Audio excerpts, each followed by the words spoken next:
My father and mother were high school teachers, and my dad retired in 1991, and he bought a long-term care policy.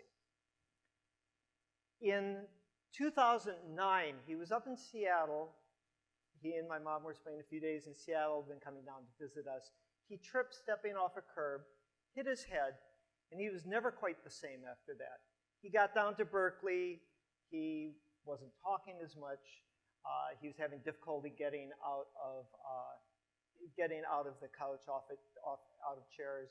The next year, he bought a chair that would sort of mechanically tip him up so that he could get up and walk. And the following year, 2011, he canceled his long-term care policy, a policy he'd been paying on for 20 years. Now, Dad was always a pretty smart guy. He had a good head for numbers. I know when I wrote a paper some years ago, probably about 18 years ago, showing that investment clubs didn't outperform the market, that they tended to underperform by a bit. And we argued that they served a lot of good social functions, but they weren't fantastic performance. Every time I'd come home, Dad would bring out the records for his investment club, and show me they were nailing it. So, he'd been a pretty smart guy. Oh, it's not working here. He'd been a pretty smart guy all his life, but canceling that long-term care policy was a big mistake. And this was a policy. So he'd bought a policy to protect himself from cognitive and physical impairment when he aged. But when cognitive impairment set in, he was unprotected. He was uninsured. So when this happened, I found out afterwards. Dad spent the last 2 years, he had a massive stroke 2 years after canceling his policy. I flew back to Minnesota. We got him moved into one home, then into another one. He spent the last 15 months of his life in long-term care, uninsured. And I was going through papers, and I found the cancellation letter from the insurance company. And I said to my mom, Mom, did Dad cancel a long-term care policy a couple of years ago? And she said, yeah. And I said, well, why? He said, well, she said, he got the bill one day, and he said, I've been paying on this thing for 20 years, and I've never gotten a dime. I'm done. Which, I'm sure everyone in the room knows that doesn't make sense when it comes to insurance. That's like canceling your homeowner's insurance because your house hasn't burned down yet. But it was an emotional reaction. So I've got very interested in this topic. Actually, I've spent the last few years developing an online course on personal finance and developing a course on personal finance for undergraduates. The undergraduates, we don't talk so much about today's topic, but that's more focused on early life skills and savings and spending and things. But I got interested in this issue, financial decisions as we age. How do we protect ourselves against making mistakes in the future? Mistakes we haven't made yet because maybe we're not so smart when we get there. So about a third of people 85 and older, a little less than a third have dementia, and nearly a third have cognitive decline without dementia. And so it's something you have to take seriously.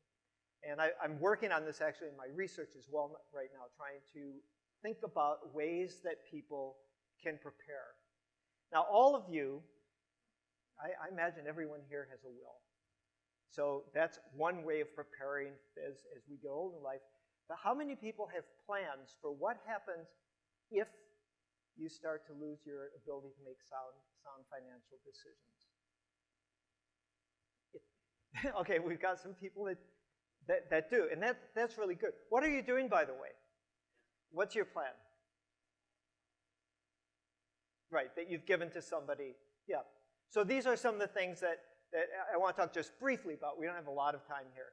But the big thing, and what I'm mostly interested in, is getting people to start having this conversation. I talk sometimes to my students or to younger groups. I say, talk to your parents. I'm in the position right now where my peers are starting to have this issues with their parents. I have a friend, his mom lives out at Rossmore. She has full-blown Alzheimer's. And he was over one day. He flies up from Santa Barbara to see her every month. And I said, who pays her bills? And he said, I do. I said, good. And I said, does she still have power over all her accounts? And he said, yeah, she can still sign on anything. And I said, why? Would she be upset if you took her off? He said, she wouldn't even know. Well, it's time to get, that's kind of like leaving the car keys on the table. Mom doesn't drive anymore, but the keys are right there on the table. So I think people start to make plans. Now, there's a couple of sorts of things that happen. There's what my dad did, which I think of as sort of an unforced error. He just decided to cancel this policy. Nobody, encouraged him to. But then there's a lot of opportunities for sort of forced errors. There are a lot of bad players out there. On the one side, the middle ground, it's people trying to sell you things you don't really need. So selling, people get sold policies. You might be sold, an inappropriate life insurance policy. You might be sold a reverse mortgage that's not right for you. It might be right for someone else. As people get older, they have a harder time. Not everyone. And the other thing I should mention is the big thing that happens as we age is a huge dispersion.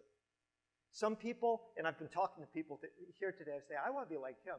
I want to be like her when I get there, because some people stay really sharp, and some people suddenly just drop off. And what we want to do is protect ourselves so that if we drop off, you're not like my dad, sort of screwing up your financial life.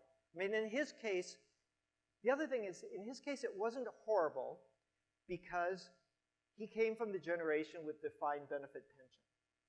So he had a pension, and he was going to be okay. He couldn't give away his life savings.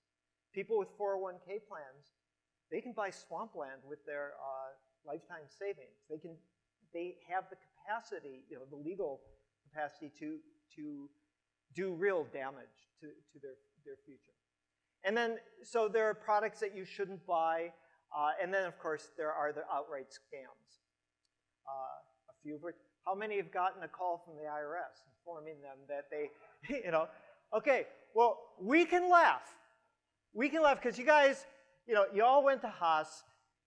You probably all know the IRS doesn't call up and say, we need a check, not check, we need a money transfer today or we're going to arrest you. I got that first call. My wife said, listen to this message. I listened to this message. I said, the IRS doesn't do that. But not everyone knows. I was actually walking down the street one day with a friend, and a woman comes out of a house on a phone, and she asks, she says, can you help me with something? Yeah, there's someone from the IRS on the phone, and they're saying all this. I just said, hang up. It is a scam. But as people get older, it gets harder sometimes, not for everyone, but it can get harder to judge. Is this real? Is this not real? How's the world work? My mother-in-law got a call from someone. She picked up the phone. She said, Grandma? And she says, Abraham, is that you? Oh, yeah, Grandma, it's Abraham. And she says, well, you sound different. And she said, I was just in a car accident, and I broke my nose. And, don't tell Mom. I want to tell her myself. I need $5,000. She sent the money. She can actually afford the loss financially, but it was a pretty big blow, emotionally to to find out that she was scammed. So right now I'm more interested in a dialogue. What can you do? I'll tell you what I'm doing right now, okay? And I'm not old enough to belong to this esteemed group yet. I got a few years yet before I'll get my invitation. And I feel pretty sharp. I feel like I'm on top of stuff. But I want to, just like I buy index funds so that when reporters say, are you doing what you're advising? I say, you bet I am. So people are going to say, what are you doing now? Well, I've decided that whenever I at this stage, I'm not taking the keys away from myself, but I'm trying to develop a good habit. And that's to always check in with someone before you make a major financial decision. I was going to go with my daughter, my oldest daughter. She said, go with David, her husband. he's interested in these things. Fairly simple. Major purchase, major insurance decision, major investment. Just run it by him so that the habit is there. So number one is get this habit of consulting with someone who you trust their judgment and you trust that they care, that they care about you. It could be a financial advisor. It could be, could be a friend. It could be one of your children. And then there's got to be a plan in there to take the keys away. So this is somewhat analogous to the driving issue. Again, I don't want to pick on my mother-in-law, but she knocked over a pedestrian driving. She was so fortunate. The pedestrian was not hurt, not at all. And the next day, she gave us the car, the keys and the car. But that's not the way you want it come, that's not how you want to find out you shouldn't be driving. And you don't want to find out that you shouldn't be making financial decisions because you just made a bad one. Obviously, there's a bunch of things. At a certain point, you can reduce the amount of money that you have discretion, like keep a certain amount in a checking account, something you could afford to make a mistake with. But for big things, make sure that there has to be a co-signee and eventually, pass over power of attorney. I don't have a lot of time, and I wanted to bring up this topic, something to think about, have a discussion. Now, there are a couple of things that you can do also. One is, I know it's a little late, but encourage your kids to do this. Encourage their married children to share all the financial decision-making with both spouses. You know what happened? I was, again, sort of shocked. My dad liked numbers. He liked finance. He did all of this. So number one, when he told my mom that he was canceling, she said, well, Bill's always made good decisions. She didn't second guess it.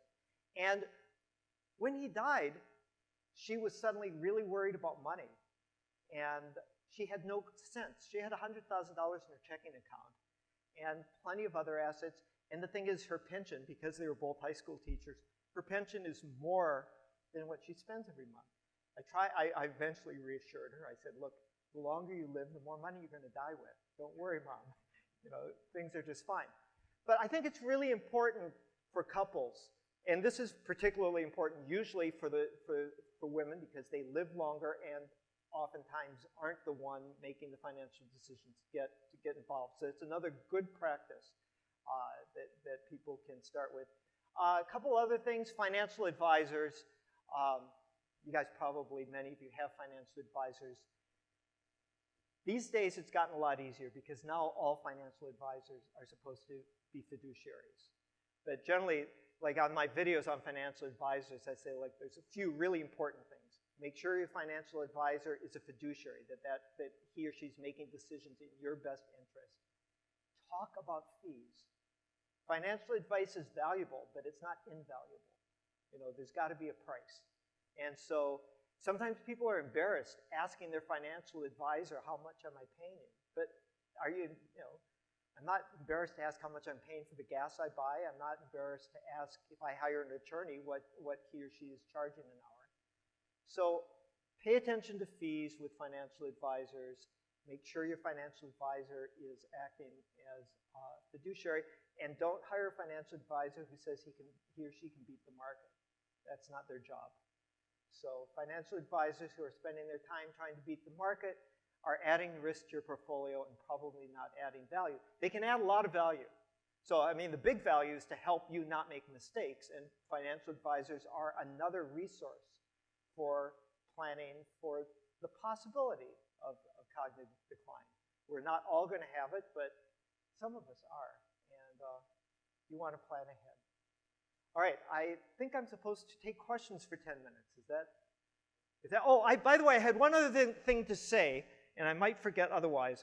I go to Norway occasionally and give lectures there. When I was there the last time, someone told me that there's a saying in Norway that when a taxi cab driver starts giving you financial advice, to watch out. Now, I don't know what you guys were doing in the summer of 1970, but I was driving a cab in New York, and this is my New York cab driver's license. So you're getting finance advice from the wrong place here. All right. The one other thing, along with wills, probably, I know this is a sophisticated audience, like the most sophisticated one I've probably talked on this topic to.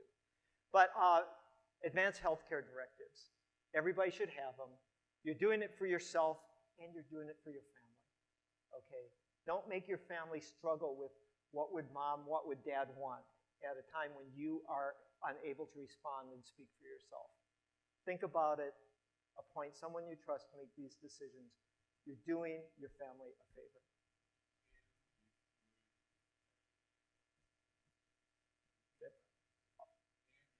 Oh, yes. Yeah. Yes. You should. That's going to vary from, I guess we're all here, so in California. The laws around this vary from state to state, but the basic idea is there. That you think ahead as to what you do and you don't want. You put it in writing. If you can communicate, you can always change your mind.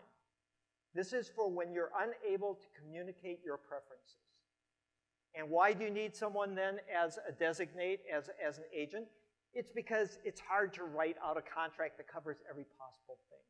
So you want someone you trust who's there to make a discretionary decision when one has to be made. And really, this is going to help keep families together rather than an argument at a very difficult time. Yeah. A big hole in retirement is when you give up the keys and you still have to go to the doctor and so forth, and to avoid moving to a retirement residence, which in this area is going to cost $6,000 to $10,000 a month. Are you aware of the village movement? Am I? No. Tell me. You're not. Oh, you've got a very active Ashby Village here. I'm with Marin Villages in Marin, and we help seniors age in place, which of course saves them tremendous money. And we formed a community. It's a virtual village, and we have a core of volunteers, which is our asset. And the volunteers respond to calls to take people to the doctors, let's say, or shopping, social activities, and change a light bulb. We don't want seniors getting up on a stool. Get on that because we know when you break a hip and you go to the hospital and you're over 80, 1/3 never come home. Yeah. And so, and you touched earlier on something that I'm working on a lot is when we reach 85, some 45% of us will get Alzheimer's disease. And I don't think enough is being done to look at the lifestyle changes that are now giving us a lot of evidence that this might forestall Alzheimer's disease. And I would hope that you could guide me toward some people working on these things here at Berkeley. So the things that we know, I mean, I don't know who's working on this in Berkeley. To keep your cognitive health, number one is probably exercise. Jim and I were talking today. You start at 25, exercising every day? So that's number one, is exercise. Number two is keep social connections. You know, really, keep connected with people. It makes a huge difference in terms of cognitive health. There's another one, by the way. I did read a study recently, and it says that untreated hearing loss leads to more cognitive decline. So if you have hearing loss, get a hearing aid and wear it. It doesn't do you any good if you don't wear it. Why? Why is this true? It's probably because if you can't hear well, you start to tune out. You know, you find yourself in a situation, you can't follow the conversation, and you start to lose that social connection, which is so important. So, and I love reading in the New York Times every Tuesday. There's articles on health and exercise. Most recent one I Gretchen Reynolds talking about, yes, you can start weightlifting and resistance training in your 70s. You can start doing it in your 80s. You will get stronger. You probably won't look like our former governor, but you'll get stronger. So I think those are some of the things that we know we know work. Oh, yeah. Don't break a hip your first day out deciding that today's the day I'm going to become physically fit. Yeah. Sure. Or fewer. Okay.